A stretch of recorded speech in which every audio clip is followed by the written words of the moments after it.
Hello everyone, welcome back to another new video. Today I will be showing you another amazing chess puzzle where white must give up 10 of his pieces to win the game. In the following position, white previously tried to take all of black's pieces but found himself in a situation where if the black rook is taken, the game would be a draw due to stalemate. The only way for white to continue the game is to move the king up. Before we continue with black's best move, it's important to see just how white can escape the checks. If white can get his king to e5 with black's rook on the left side of the board, white's king can hide on g3 because rook f3 check is not stalemate after the rook is captured.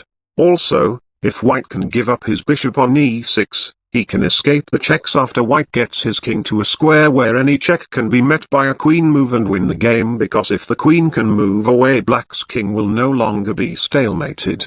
This means that black cannot allow white to block a check with his bishop. With this in mind, black's best defense is to check on the b-file with his rook to prevent white from escaping with his king. After the white king reaches a8, black cannot play rook b8 check because of queen takes b8. So black must play rook a7 check. After king b8, checking on a8 would again allow white's king to escape, so black must continue checking on the 7th rank. After white's king reaches f8, rook f7 check is met by queen takes f7, so black must play rook e8 check.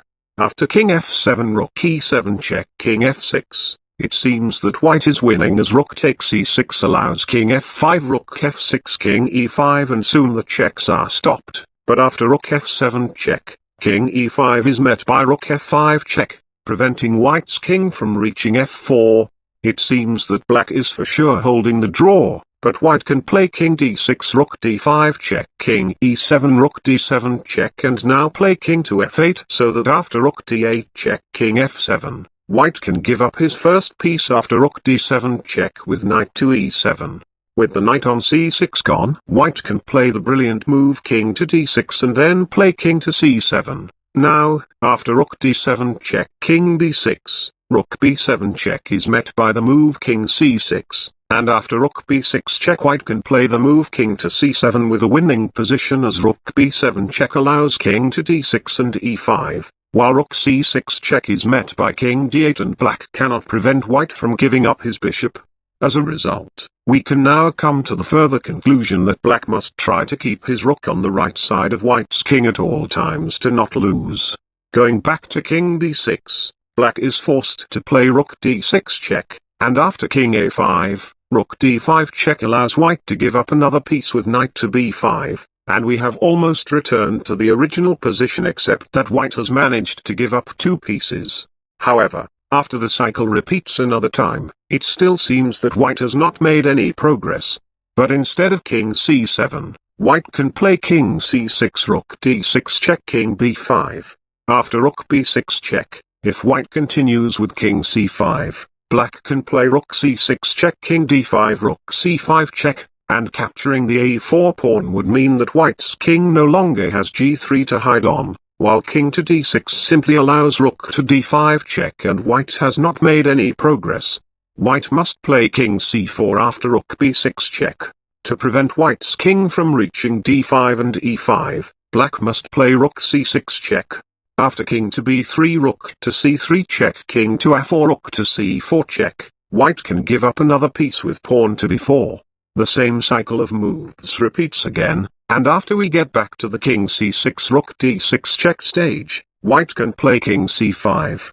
After rook c6 check king b4 rook b6 check king c3 and so on up till king b4 rook c4 check, white can play king a3, and after rook to f4 check, because white has given up his b2 pawn before going into the king c5 route, white can now play king b2. After rook takes a2 check, white's king can now march to the center of the board with black's rook on the left side. However, it still seems that white has not made any progress as white's king still can't reach e5. But just at this moment, white suddenly takes black's pawn on e4 and after rook e5 check king d3 rook takes e3 check, white can escape with his king to b4, and now rook to b3 check is met by the white king going to c5 then back to d3. while rook to c4 check prolongs the game for one more move after white goes below the third rank to get to d3. Now, after rook c3 check king e4, with the rook now on the right side of white's king, white can zigzag his king along the light squares to get to the 8th rank, and after rook c5 check king d8 rook d5 check, white can finally play bishop to d7, giving up his bishop. However, with the e4 pawn gone, white still needs to be accurate until the very end. After the bishop is captured and white's king gets down to f4, if black plays rook f5 check, white can play king e4, and after rook e5 check king d3, white's king will get to b4 where both checking squares are guarded by white's queen. So black plays rook to e4 and e3 check, and now the only move for white to win is to play king h2.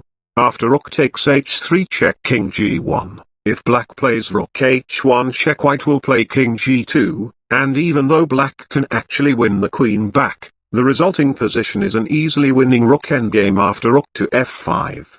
So black tries the longer lasting defense with rook to g3.